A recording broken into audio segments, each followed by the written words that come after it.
whew, it is hard work trying to enter this space, especially because like you don't see the return immediately. And it's like, yeah, we know that subconsciously, but man, when your reality isn't matching the work that you're putting in, it gets tough. Like, Jesus, help a girl. Help a girl out.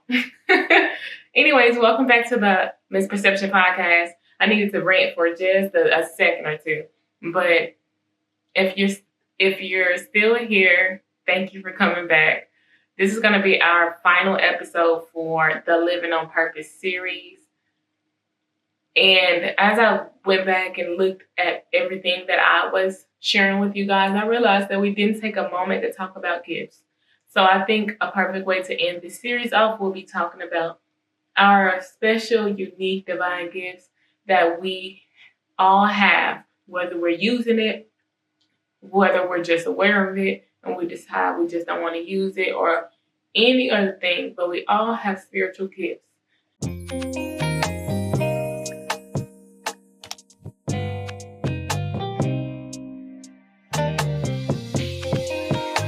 For me to understand what a gift is, I have to think of gift as an inheritance.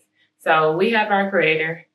Some of us recognize our creator as our like heavenly father, and we are the children. So under that umbrella, think of our spiritual gifts or the gifts from God that we receive as our inheritance from God. So some of us get like 2, 3 gifts, others get 1. But each of us got an inheritance. Follow me. So everybody has at least 1. So figuring out what you inherited, what your divine gift is from the Creator is going to be up to you. It's something that you do naturally. It's something that comes to you with ease. Oftentimes, it's like something that you do so well that you will probably think that other people do it too, and they don't. Because that was my situation when I figured out my divine gift. Mine happened to be a little bit more on the spiritual, supernatural side, and it bleeds into the talent that I have, right? So as an empath, and for anybody that doesn't know what an empath is, it's just a person who is hypersensitive, and not in the way that like we're triggered by anything that we experience or like, but we hypersensitive to our own emotions, and we're hypersensitive to others to the extent to where we also can feel other people's emotions. We interact with people, and as we're experiencing those emotions, we have a tendency to absorb those emotions. So it's something that happens naturally. It happens like spiritually though, because it goes into the essence of our character. It goes into our being. It's like an energy transfer, energy absorption. And oftentimes when you don't know you're empathic, you will struggle for a while. You'll struggle for a little minute because you will think you are like feeling all these emotions, like I'm up, I'm down, I'm sad. I don't even know where this energy is coming from, but this is how I feel. And oftentimes with empaths, they have a tendency to pick up people's emotion around them. They have a tendency to pick up emotions inside of places before they can even enter it. Let me tell y'all a crazy story. And this was before I found out I was empathic. I was still in college. I think I was around 20, around this time, 20. I wasn't 21 yet, I don't think. Yeah, I wasn't 21 yet. This was pre-COVID, so I was very close to being 21. Really, my age doesn't even matter though. I'm rambling.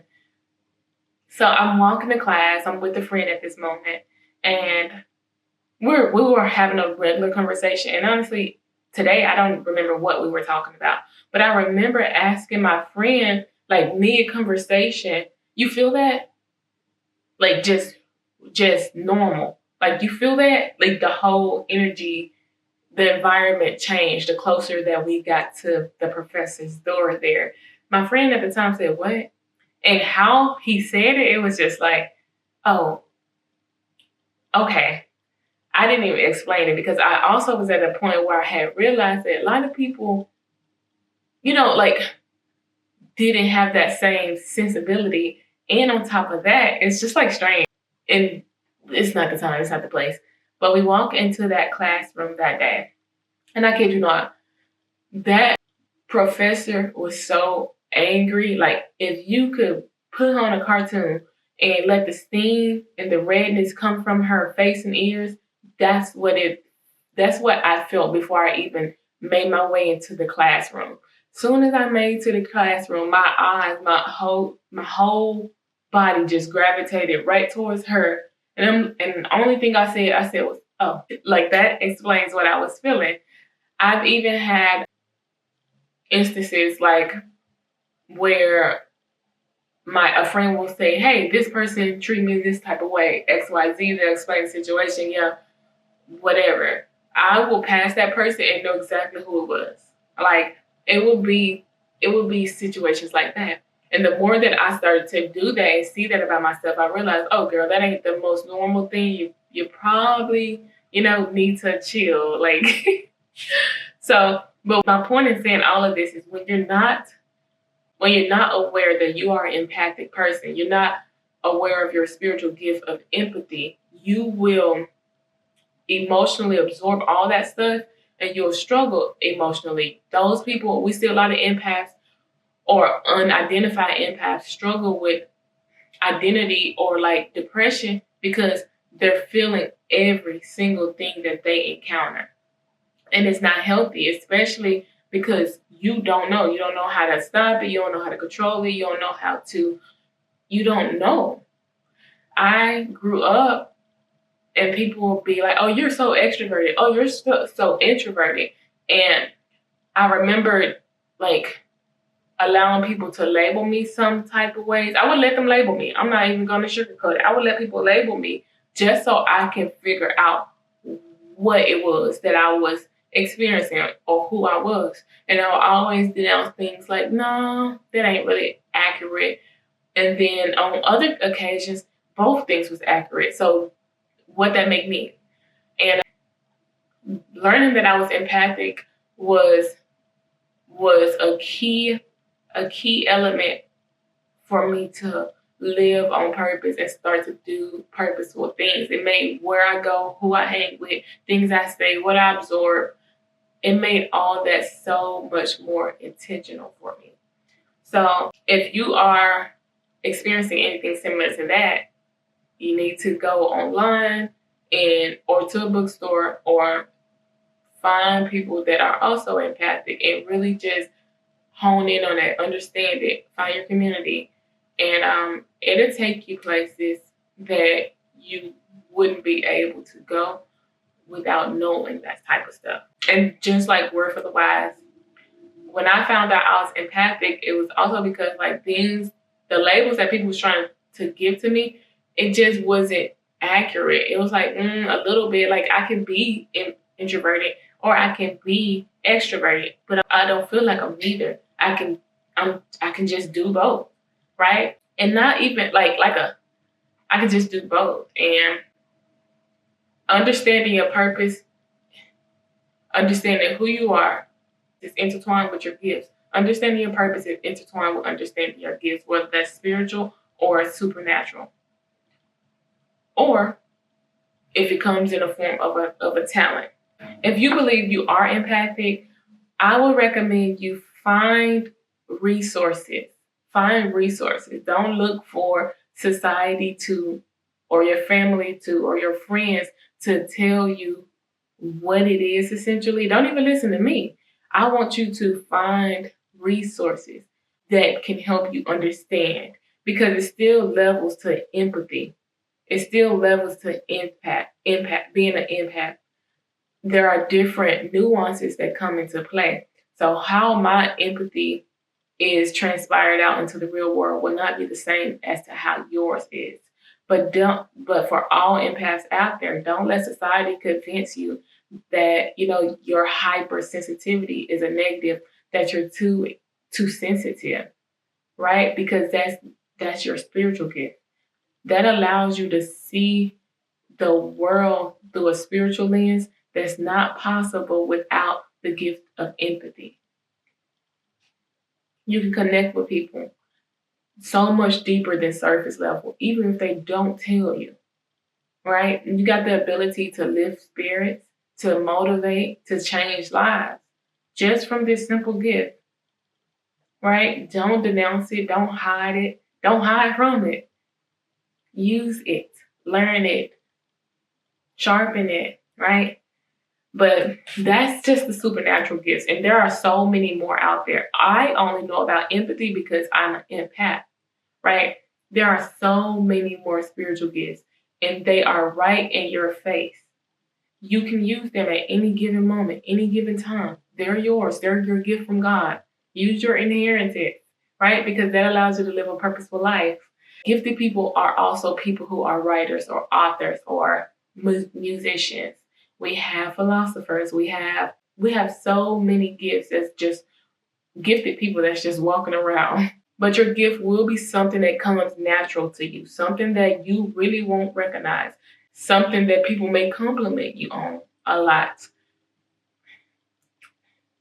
something that's been present your entire life, not nothing that you learned when you were 16 or something that you saw somebody do when you was 18. You're like, I want to do that too. But something that's uniquely given to you and it's been present forever. If you need help with that, I want you to find like some of your toughest memories. And you don't got to do deep shadow work, but find some of your toughest memories and then find some of your happiest memories, right? There is a common denominator for both of those. Your gift will shine in both of those.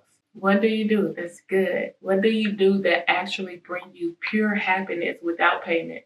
Without it, if nobody would ever see it and you still did it, would it make you happy? Like it's linked to your personality. It's linked to the feeling and the sentiment you get from it.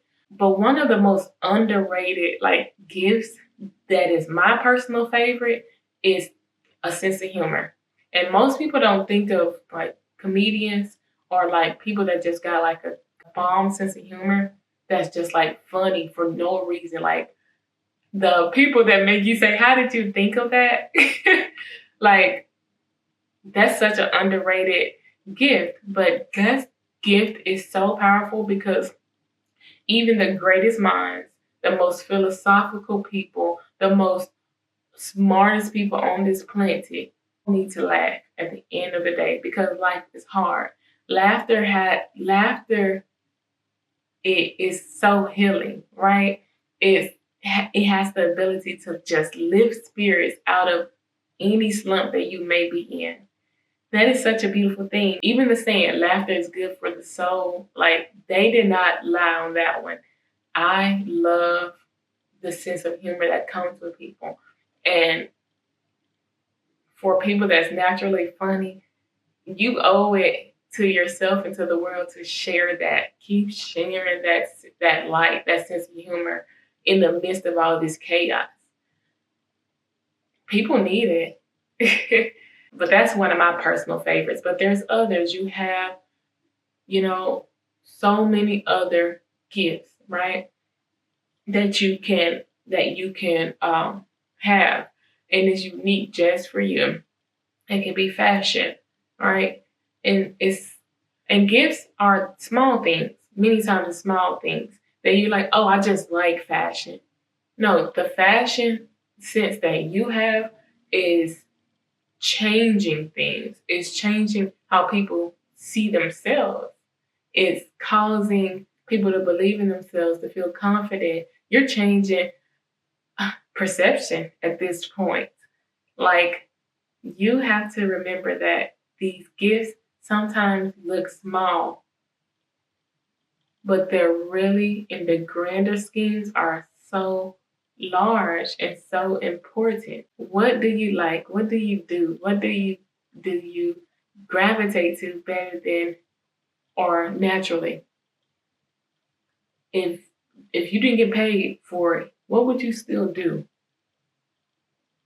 What do you feel called to do? Where do your passions lie? Right? That is how you figure out your gift. And they bring you fulfillment. They bring you joy. It's not, they're gonna challenge you. Don't get me wrong, they're gonna challenge you. Your gifts will be challenging. I'm writing, it's hard to write. But you pick your heart. It's gonna be hard for me to go to work every single day knowing my spirit don't belong there. So instead I choose the hard, emotional roller coaster of writing a memoir instead. Right? Gifted people are everywhere. Everybody that you encounter, whether they're sad, happy, mad, have a gift. And you have one too. I need you to go and unlock that. And having an old soul or being wise beyond your years, or if you're somebody that's been called that, that's a gift. The gift of wisdom, being able to have high levels of discernment at a very young age, that's a gift. Being able to speak life into people, that's a gift. Find what you do naturally and hone in on that. Master it. Put hours into it so you can perfect it. Learn as you go, right? It doesn't matter how new or rusty you may be at whatever your craft is because you ain't did it in a minute. That's cool. But because that's your gift, you're gonna perfect it. You're intended to, as long as you put the time in. So my gift is tied to my love for oh goodness. My gift is tied to my words, right? I love words. Like it's kind of strange actually. But I literally love words, even though it's like not. I navigated to them when I was very young. I would read before I could really understand what that word meant. I would start reading, like instead of playing outside, some mornings with the friends, I would just get up before everybody when the skies were still clear and the neighborhood wasn't like buzzing with noise, and I would just read. I would go to the library, I'll pick out something, and I'm young, y'all, so I can usually read the cover because covers are always simple. But y'all, I could call out, sound out, had to like Google a little bit when I could because I don't even think we really had phones like that. Well, I didn't have my own phone, so I would use a dictionary. I would do whatever I could to try to figure out them words. But I love them then. I love them now. So the ideal of having a book is is unreal. It's so real to me. And on top of that, I get to use my gift, right? My gift of empathy and seeing layers to people, seeing the complexities of just human nature, right? And decision making allows me to uh, emotionally draw my audience and my readers in, so that every character that I display in this book will have a significant meaning to them. But that's how I'll use my empathic gift with my gift of writing, right? And anybody that read my poetry understands that it pulls at your emotional strings. It does. But that's how I do it. That's what I do naturally. That's what I've always done. I've been writing poetry. Actually, a lot of y'all don't know this, but I didn't even like poetry initially. And it wasn't because it was the type of poetry I was consuming. It wasn't that good. It was so rhythmic. It was so like rhyme blue with clue and clue with you and you with shoe, like bro. But when I started finding poetry with substance that really told stories, that really pulled like emotion out of you, I said, I can do that. And ever since then I started writing poetry as well. So I say all of this to say gifts are yours. All you gotta do is claim them. Look deep within yourself.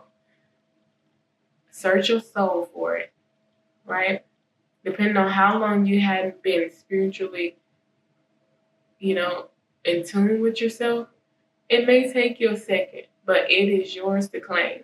It's resting somewhere within your spirit, and I know you can find it. Just remember to keep asking yourself, what natural habit do you have?